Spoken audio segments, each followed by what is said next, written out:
Hello, hello. Today is October 15th, 2025. This is State of Nativewind.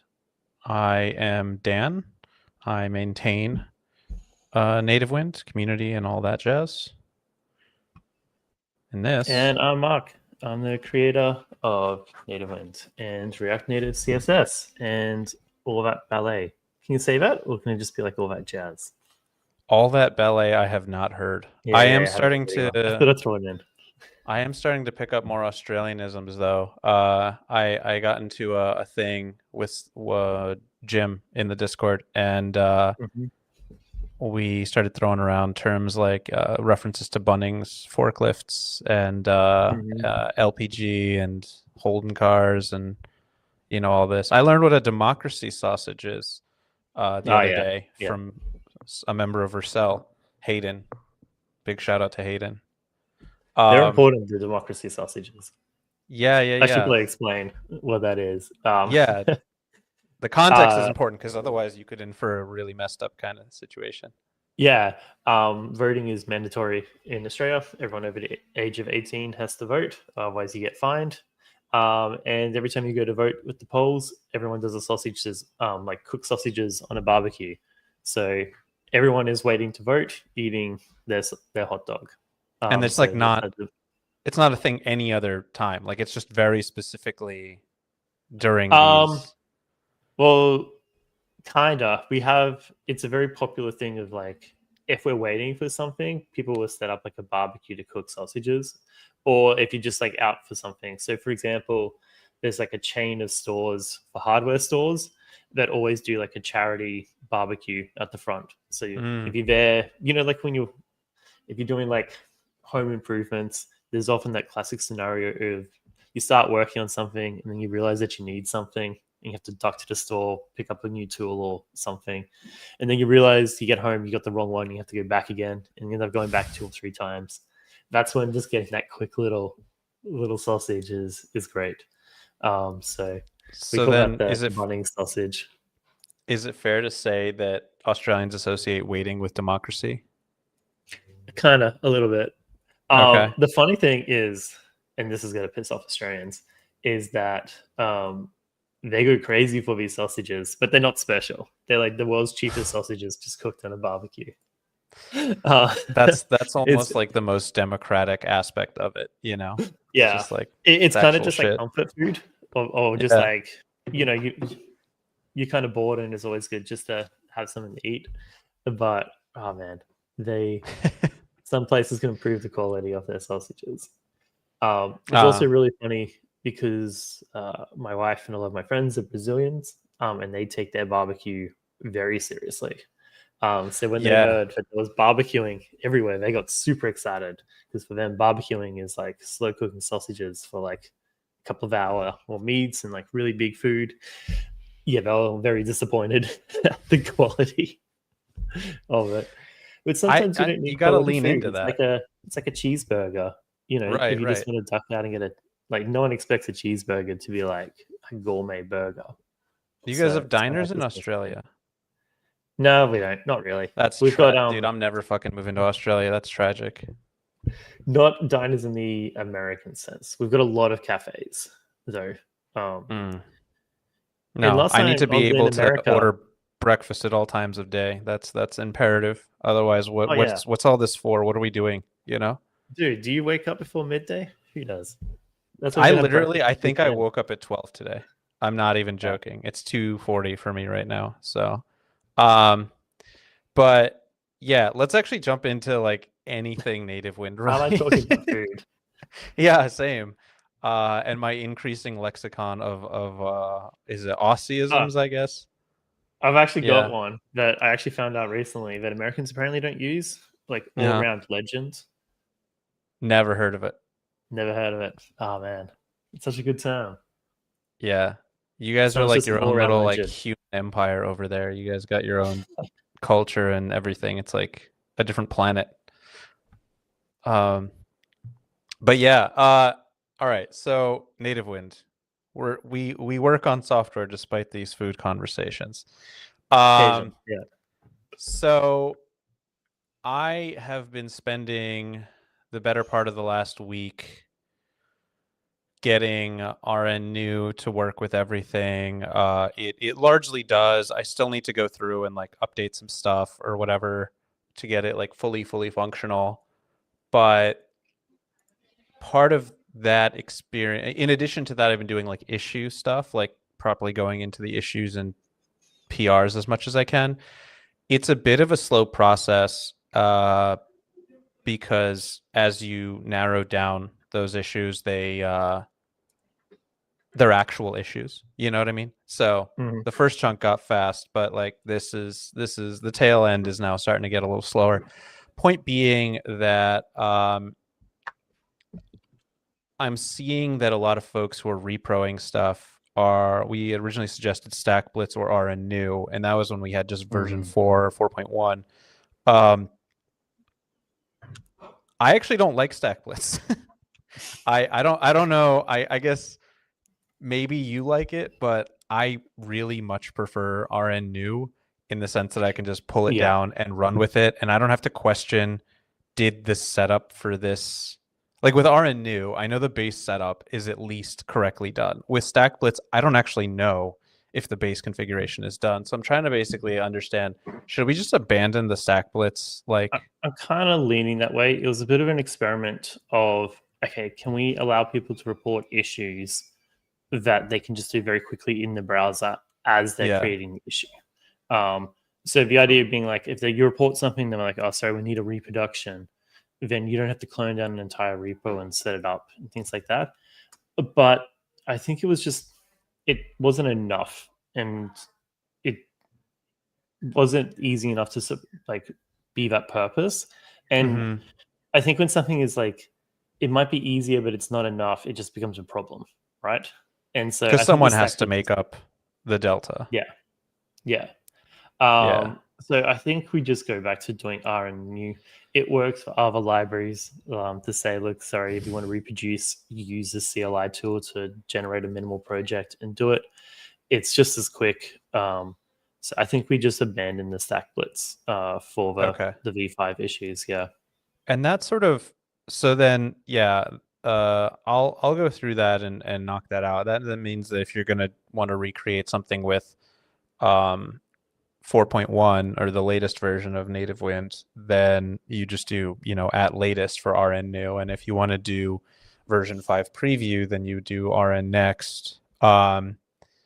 The both of them give you SDK 54, and both of them you can like get Expo router in there. It leads into a different question, which is with respect to version 4. The latest release is 4.1, and Mm-hmm. though there is a 4.2, and what is the reasoning behind 4.2 not being the latest version right now? And is I it didn't just you realize. haven't published it, I didn't realize it wasn't the latest version. I Mark? thought I had done that properly. Knock out the README one while you're at it. Like knock out No, the 4.2 is the latest on NPM. it's not on GitHub, I guess. I also don't know that it installs that version as the latest. Hold on. Yeah, so the latest release on GitHub 4.1.21 npm. So I guess this segues us into the next thing, which is why are these not unified? Unified, yeah. um, so let me just pull up Nativewind on npm, and yeah, 4.2.1 is the latest on npm. Okay, so yeah, Just the let's GitHub let's releases there. Yeah. let's get the GitHub release there. There's also a checks issue in npm. Basically, literally just copy the README to Yeah. publish to npm. That's it. That'll also knock out one of the GitHub issues. And so that largely addresses that. So then the latest version that you should be using is not even 4.1, it's 4.2.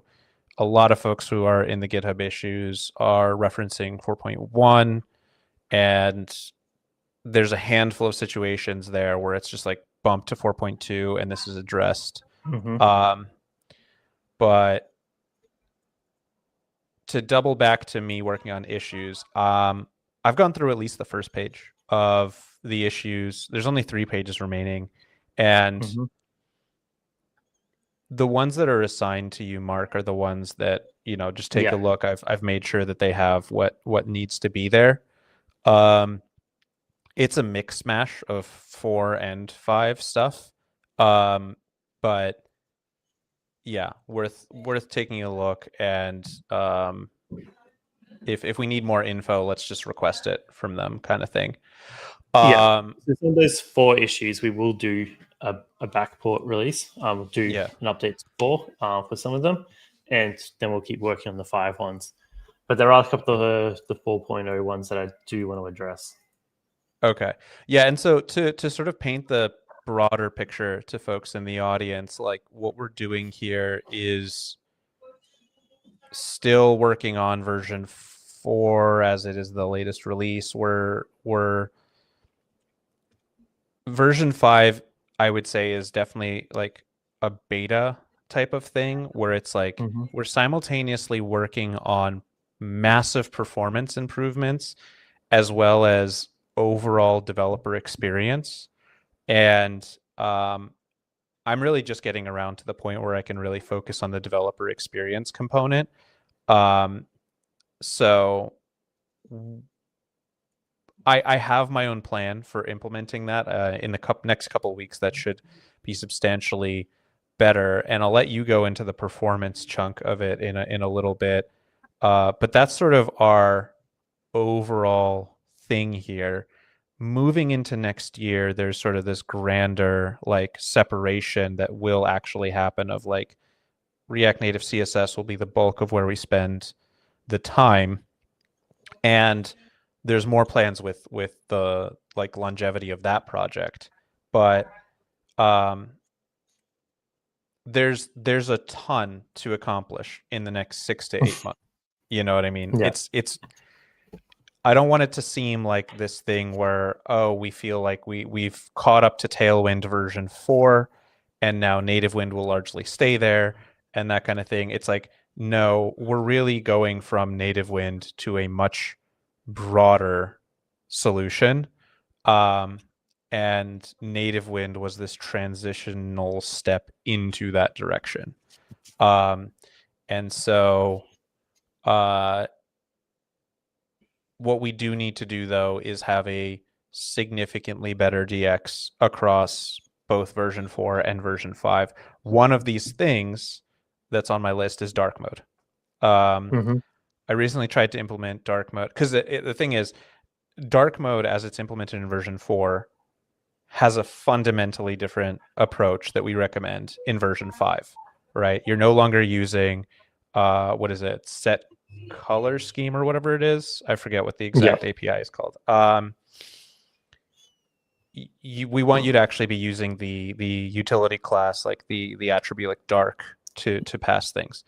The trick that people are running into, though, including myself, is that if you just follow the Tailwind approach to doing this, it's just do the dark like bit and then that works. No other configuration necessary.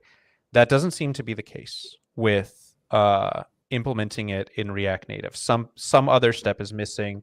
So the guide that I'm putting together is structured basically similar to the Tailwind one, where here's how you do it automatically based off of system preference.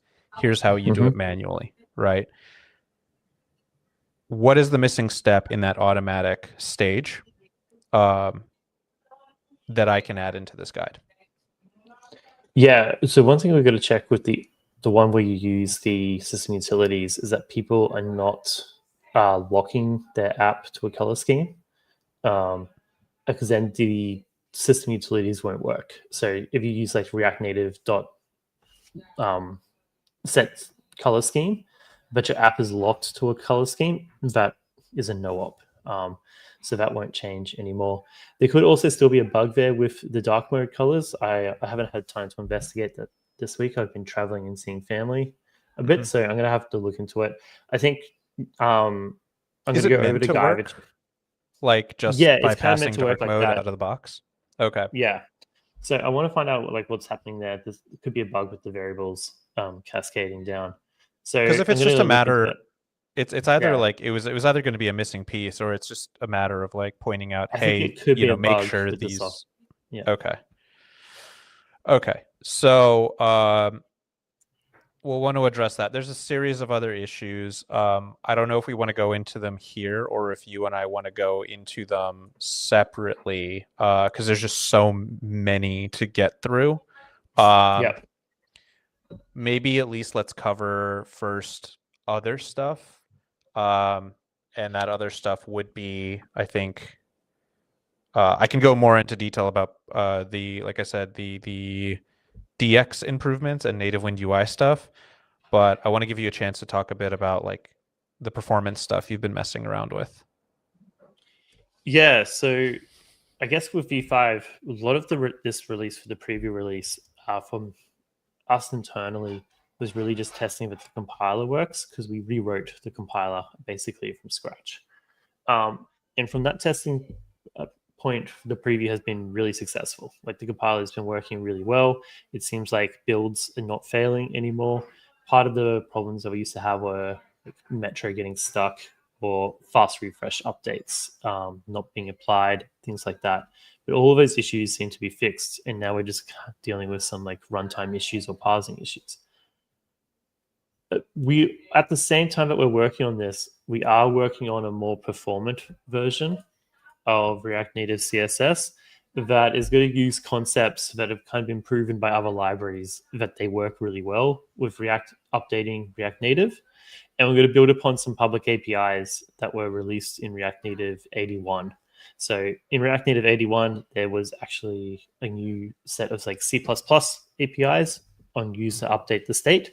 So we're going to be using these new APIs to actually be doing some zero render shadow tree updates as well on the library.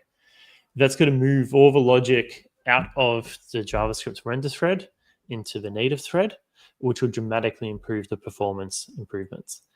We always said that we were focusing on features first, and now we've kind of got those features locked in. Luckily, all these concepts kind of translate one-to-one into moving it into a native app. So we're working on that at the same time.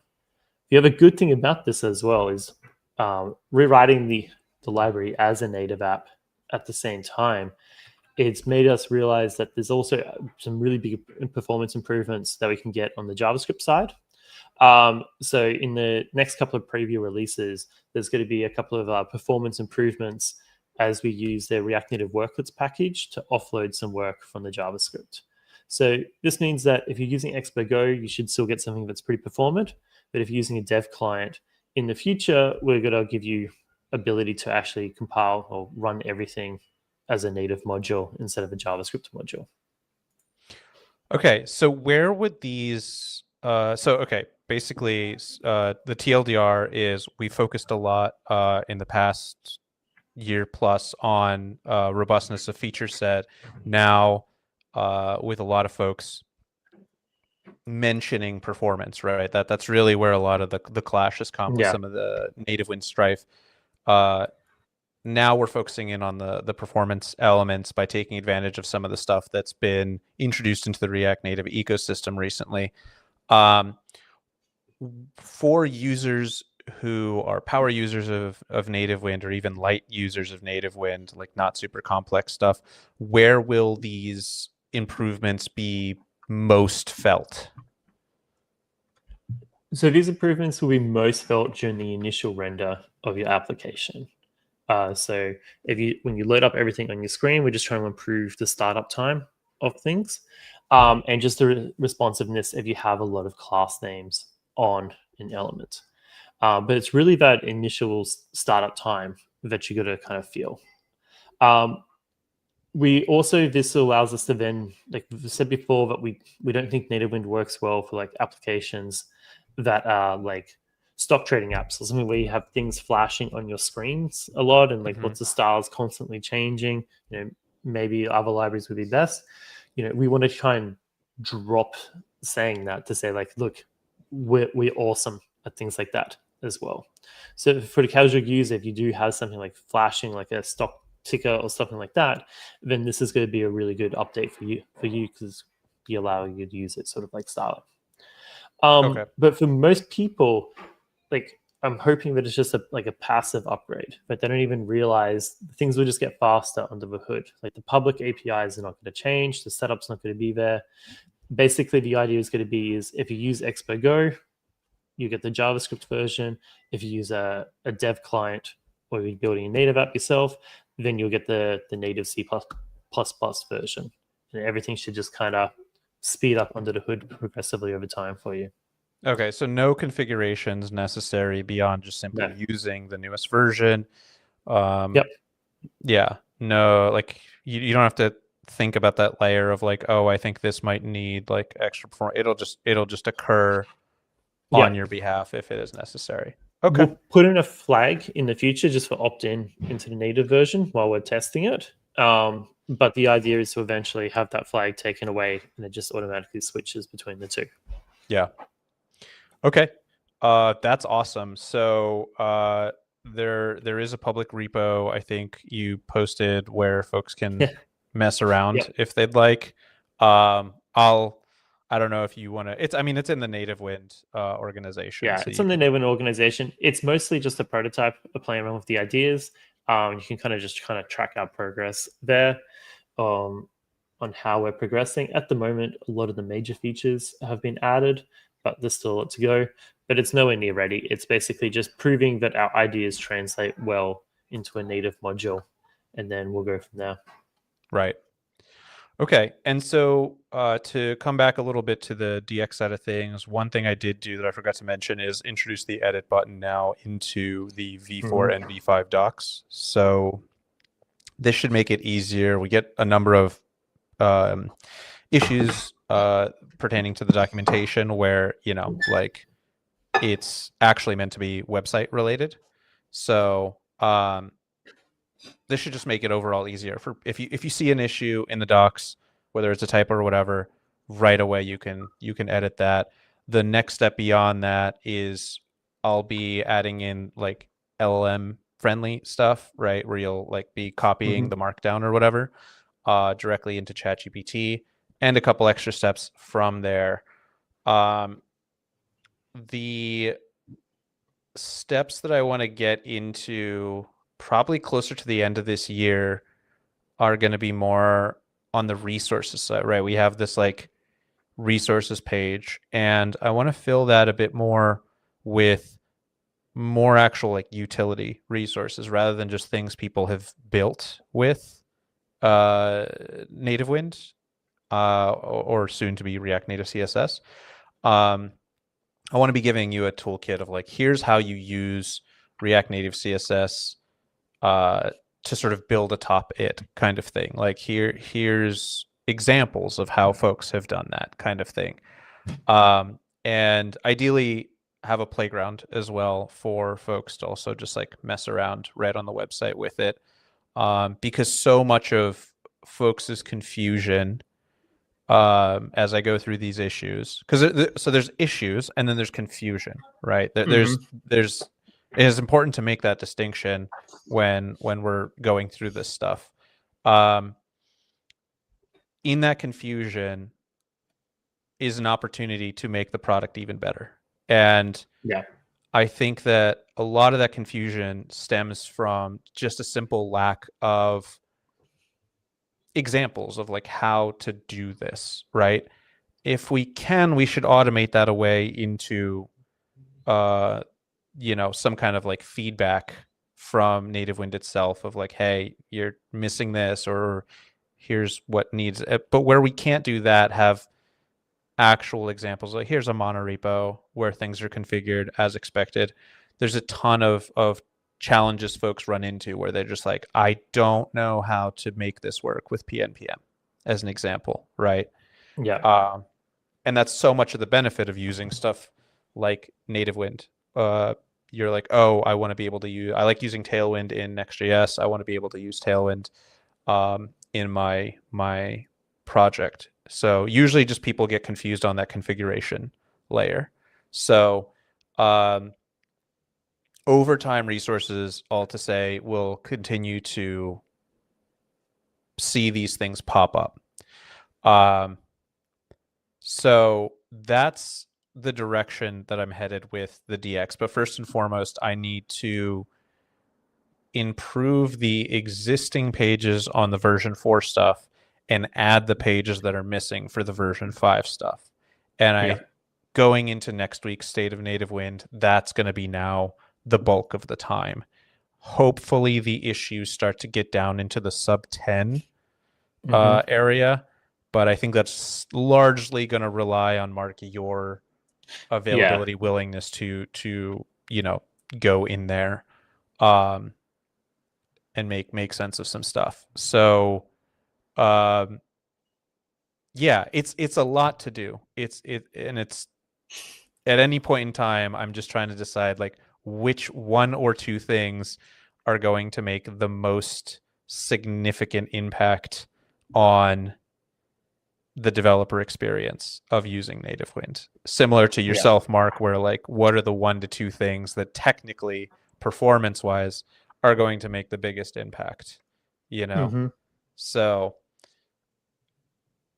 yeah, there's a lot to do for two people. Yeah, going through these issues, the level of entitlement on some folks is crazy. Like the silent majority comes in and it's just like, bro, that's not like conducive, So huge thanks to folks out there for just downvoting or something. I don't know, whatever. The other thing I want to talk about is there's obviously some other things going on. We keep talking about expanding the scope of Nativewind. I think this was talked a bit about at ReactConf with Evan Bacon on stage talking about CSS support in Expo.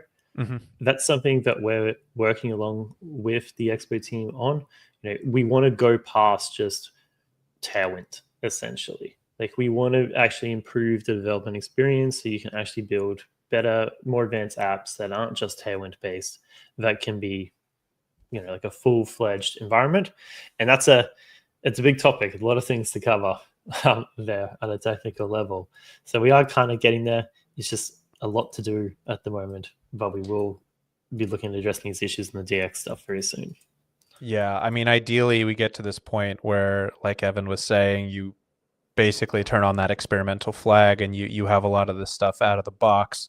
And at that point, any usage of plugins or something like that is purely I want this opinionated way of doing something or whatever. If that, like, so. Yeah. But there's other stuff we want to support, not just Expo in the future. Definitely looking at Core Stack and their framework, Rock, that they're working on, things like that. So a lot of things for us to do kind of there in that space.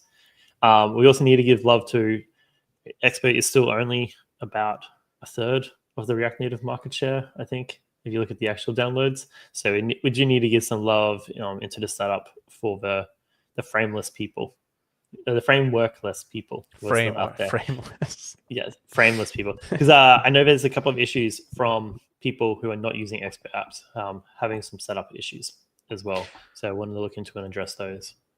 Yeah.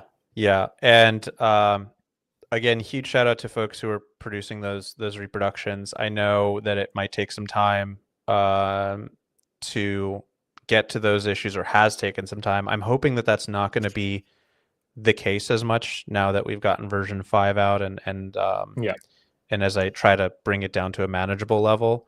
But it was hard because before it was like, how do we make this concept into reality? Right. It was like playing with ideas, and now we have that. Now it's just about fixing and iterating.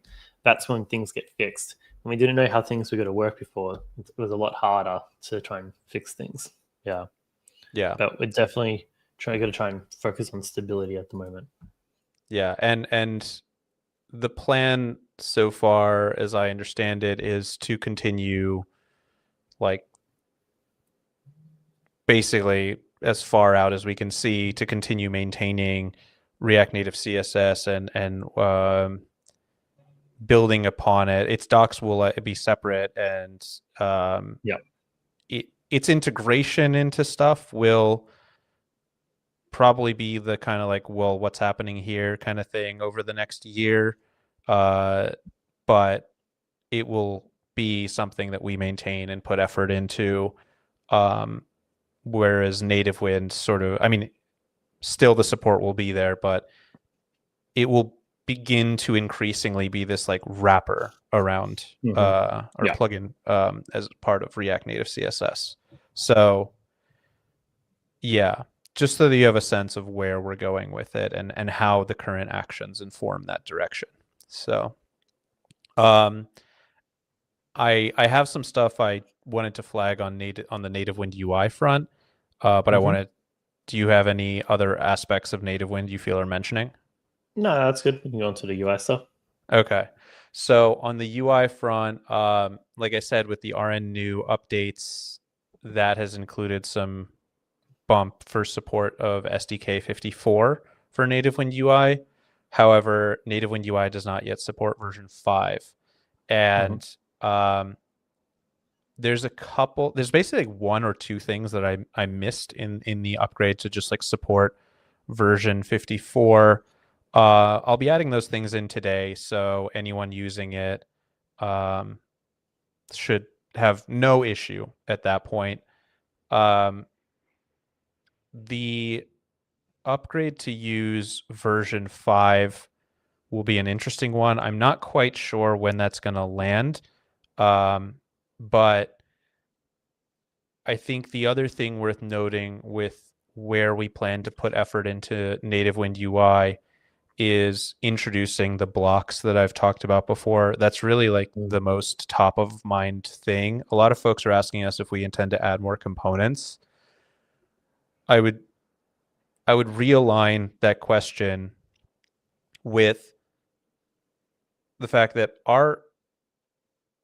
we want to see components not be a thing in when you're building React Native stuff. Like in an ideal world, Expo would just do all of that, right? Or you would have some semblance of primitives and whatever.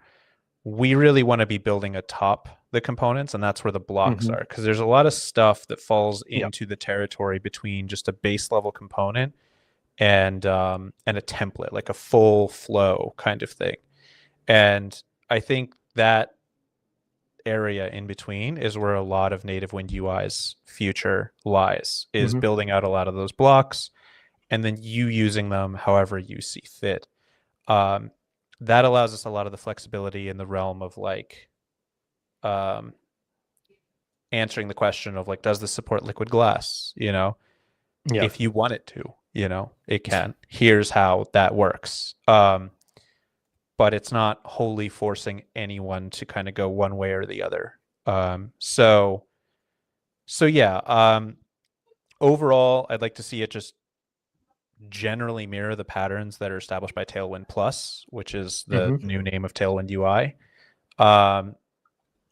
Similarly, list everything as like a variant, basically.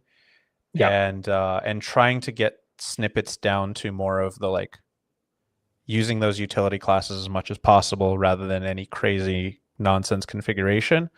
And to the extent where you just copy and paste it into your project and it just kind of works, you know, that's the direction the project is moving in.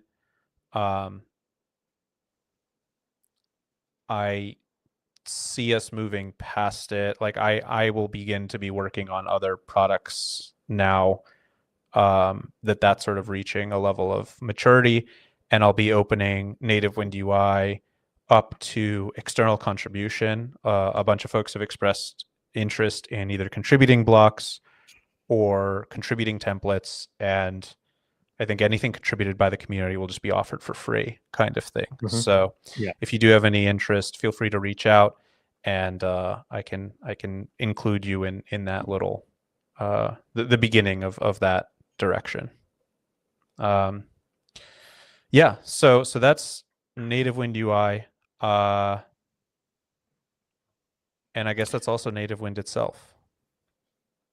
Yeah, trying to think if there's anything else I want to talk about. Not I mean, really. Uniwind is coming along. That's the only other I'm kind thing. of excited for that. Yeah. So Yatsik has been kicking ass on that front. Yeah, I had a look at the beta for Uniwind. I don't know if you saw, but I sent him some messages saying like it looks really good. Obviously, only the JavaScript implementation, the free version, is available at the moment. But I like his approach to a lot of things, and I think it's definitely going to inspire me. Like, it's always good to see some things getting built, but I also think like we can contribute back to them as well. Like, I definitely still want to speak to them about their Metro implementation, because we moved away from a version that they use, just because of those problems. So like I was saying before, I think we fixed that now. Like I think ours is good. So maybe I'll just actually PR that for them, and get that fixed up. Yeah, That'd be good. he invited us to definitely like make any contributions that we felt were significant. So I think he'd greatly appreciate that. Yeah, it's one of these things where it's really nice and refreshing to see a go at this same type of problem space, because it really pushes you to consider different kinds of ideas and approaches. It really, like, I think both sides benefit from what occurs when two libraries go at it like this. So I'm excited for that. I'm excited for the collaboration that can exist at the intersection of that stuff. But overall, Yatsik and his team have just been really kicking ass on that front. And Yeah. I also do want to say that like we've mentioned performance before, and that we are working on a native module that's going to be more performant. I still don't think it's going to be Uniwind. Like we're just going to be a little bit slower, because we just have different concepts, different features, and things like that. So when we say compete, we're not trying to be like who's the best library or stuff like that. I still feel like there's going to be different considerations between the two, with Uniwind being very focused on performance and willing to sacrifice some features to get that better performance out the door, while we will still be focusing on features and willing to sacrifice a little bit of that performance. yeah, I guess like what I don't think is acceptable anymore is like Uniwind can do updates in Uni Styles. I'm not too sure about the pro version of Uniwind, but Uni Styles has updates in milliseconds, while ours takes tens of milliseconds. Like that's obviously becoming not acceptable moving forward in the future for Nativewind. We can't. We used to say like where the average will be average packed, like our speed let's be average, but that average is getting like what is acceptable as an average is getting smaller and smaller. So we need to get faster and faster to match the community's perception. Before we were competing against Emotion, Dripsy, like these component libraries that took like literally seconds sometimes to update a theme value. So the fact that we could do it in less was great. But now everything that's coming out can do things a lot faster. So that's why we're doing this performance like rewrite. the bar has increased. The Yeah, bar has increased, which is great. I'm still trying to be like not the best, but like good. But yes, we need to up our game because everyone else is upping their game.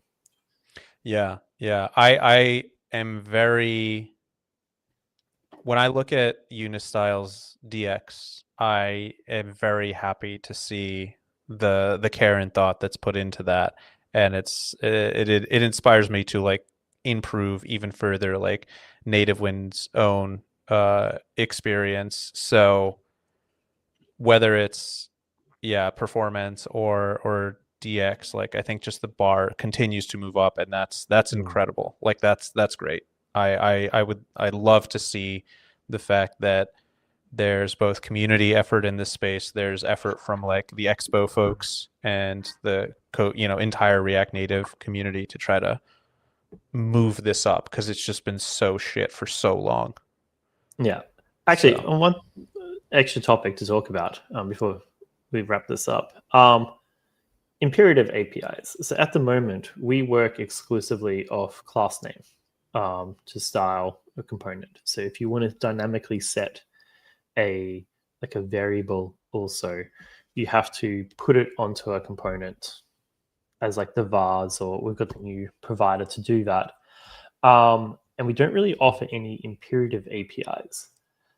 But the DOM does have imperative APIs. Like you can get an element like a ref and say like set its style via JavaScript. You don't have to use a class name. and you can set root variables that way as well. At ReactConf, React Native has announced that they're offering more imperative APIs to work with internally with React Native. So these are like the DOM APIs, like find, element parent, and things like that. And like I've been waiting for these APIs for ages. They're gonna be great, but it's made me realize as well that we should possibly start thinking about focusing more on these imperative APIs. So this is going to be similar to like I always saw uni styles as being the imperative. You know, it did stylesheet.create, and then you created the function of what you wanted to do. Mm-hmm. And then I don't know why, but Nativewind has gone pure class name. They've dropped the imperative API. But I think like in the future, I'd like to do both, so that if you wanted to set a variable inside like a click function, you don't have to then like set a class name to then re-render to put the class name onto the component. Like you should be able to say like, okay, I have the ref to this element. I can just say on this element, set this variable or something like Right. that. Or like stylesheet dot set root variable to be this value. And you should just be able to do that like anywhere in your application the same way that you can on the web. So I'm kind of thinking a lot more about those APIs, and because that I think like a good app uses both in the end. Like you use class names for the majority of things, but then inside your event handlers, you use the imperative APIs. So I also want to kind of like focus a lot more on that. Is that Probably next is year. that something Yeah. that you think a lot of folks who are coming in from web are going to sort of imperative, like just no pun intended, just sort of bridge to here and expect that to exist, or is that something that So might it's require a bit more funny guidance?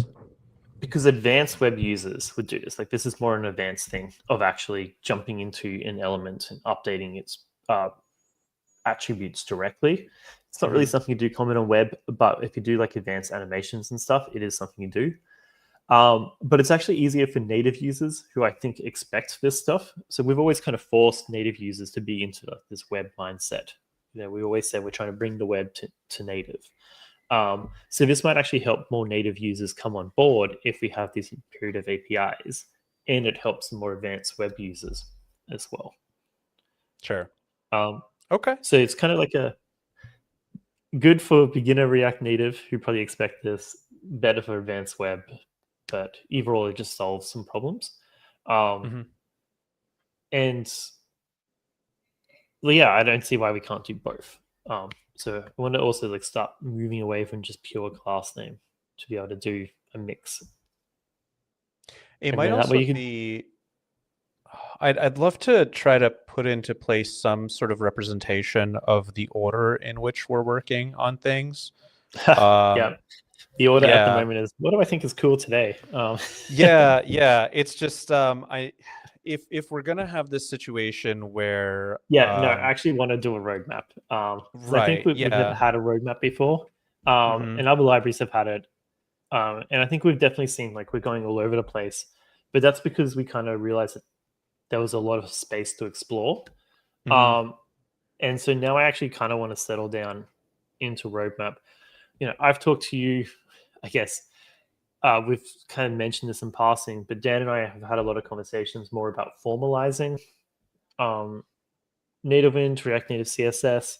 And if we're going to formalize it, I think we actually need more of a roadmap of what we're working on and be more structured in the approach, things yeah, like because that. So yeah.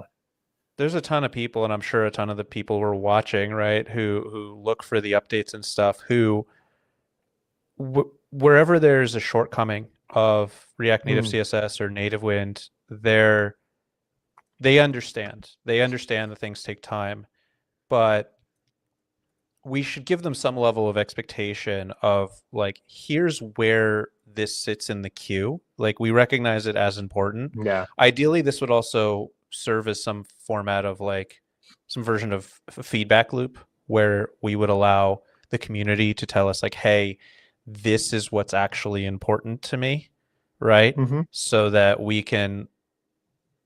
when we're deciding what to work on, be like, okay, well, this is what we really want to be doing and we feel is the most impactful, but these are the things that the community is really struggling with. So I think that a good implementation of a roadmap would sort of solve both of those, right? Would communicate both of those aspects. Yeah. Yeah. So I might spend some time to look into products like Canny or something else of that nature, which allow us to simply publish something like this, and we'll see how that goes. I think we can kind of just do it a bit lo-fi and just use like the discussions because they Uh-huh. have the upvoting feature on That's GitHub true. there, and we can just create a label of things. But yeah, I think we can actually put a roadmap a bit in as a pins discussion Hmm. and allow and link to different things for people to vote up, and we can kind of move it around a bit. Okay. We can look into what that looks like. Yeah, so long as at a glance you can kind of look at it and see, I get the sense of what is taking priority, what is being worked on now, and what might take Yeah. like a couple more weeks or is out further in the months territory. Mm-hmm.